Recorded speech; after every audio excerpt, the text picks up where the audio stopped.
नमस्कार मित्रांनो, मी उमेश. स्वागत आहे तुमचं मराठी टेक मित्र आपल्या यूट्यूब चॅनलमध्ये.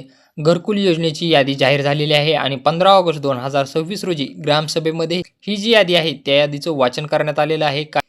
काही ग्रामपंचायतीला या यादीची प्रिंटआउट काढून लावलेली आहे, तर काही ग्रामपंचायतीमध्ये यादी गावाच्या ग्रामपंचायत ग्रुपवर शेअर केलेली आहे.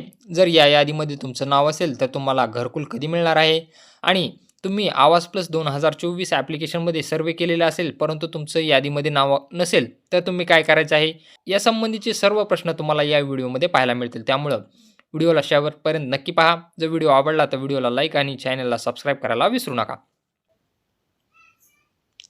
तर अशा प्रकारची यादी जाहीर करण्यात आलेली आहे, प्रसिद्ध करण्यात आलेली आहे. यामध्ये तुमचा आवास प्लस आयडी असणार आहे, नाव असणार आहे, फादर्स नेम, हस्बंड नेम असणार आहे, विलेजचं नाव असणार आहे, सोशल कॅटेगरी असणार आहे, जॉब कार्ड नंबर असणार आहे, तुमचा मोबाईल नंबर आणि तुमचा कॅटेगरी वाईज रँक ही तुम्हाला इथं पाहायला मिळेल. अशा प्रकारच्या या यादीमध्ये जर तुमचं नाव असेल तर तुम्हाला घरकुल कधी मिळणार आहे आणि जर या यादीमध्ये तुमचं नाव नसेल तर तुम्हाला काय करायचं आहे? चला मग पाहू. तर सर्वप्रथम समजून घ्या ही यादी कशाची आहे. ज्यांनी 2024 मध्ये मोबाईलवरून आवाज प्लस स्वतः सर्वे म्हणजे सेल्फ सर्वे केला होता, त्यांची नावे मसुदा यादीत म्हणजे ड्राफ्ट प्रायोरिटी लिस्टमध्ये आलेली आहेत.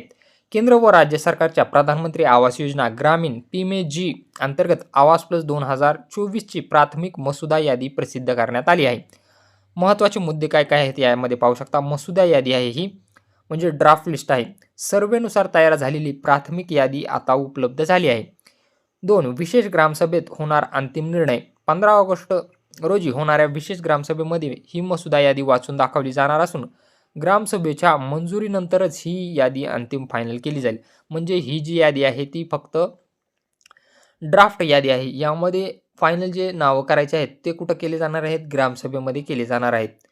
AI आणि जिओ टॅगिंगद्वारे पडताळणी करण्यात येणार आहे. यादीमध्ये संपूर्ण पारदर्शकता राखण्यासाठी कृत्रिम बुद्धिमत्ता म्हणजे AI आणि अचूक लोकेशन पडताळणी केली जात आहे.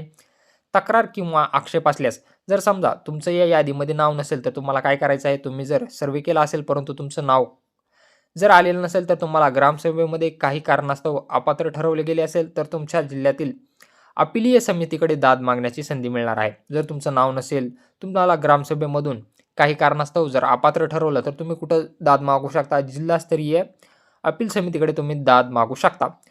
ड्राफ्ट मसुदा यादी ही अंतिम फायनल यादी नसून प्राथमिक किंवा कच्ची यादी आहे. म्हणजे हीच फायनल यादी नाही. यामध्ये जरी नाव असलं तर तुम्हाला घरकुल मिळेलच असं नाही. याची एक फायनल यादी बनवली जाणार आणि नंतरच तुम्हाला घरकुल दिलं जाणार आहे. सोप्या भाषेत सांगायचं झालं तर आवास सॉफ्ट प्रणालीवर सर्वेनुसार तयार झालेली ही पहिली प्राथमिक यादी आहे. यामध्ये बदलाची संधी आहे.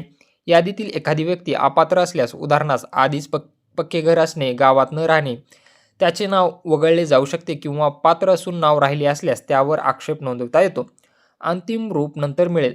ग्रामसभेने मान्यता दिल्यानंतर किंवा आक्षेप दुरुस्तींची पडताळणी झाल्यानंतरच याचे रूपांतर अंतिम निवड यादीत म्हणजे फायनल प्रायोरिटी लिस्ट तयार होईल. त्यामध्ये त्यांना घरकुलं मंजूर केले जातील. यानंतर जी फायनल प्रायोरिटी लिस्ट असेल त्यामध्ये जर तुमचं नाव असेल तरच तुम्हाला घरकुल मिळेल. त्यामुळं फायनल प्रायोरिटी लिस्ट ज्यावेळेस पब्लिश केली जाईल, प्रसिद्ध केली जाईल, त्यामध्ये तुमचं नाव आहे का नाही हे तुम्हाला चेक केलं जाईल.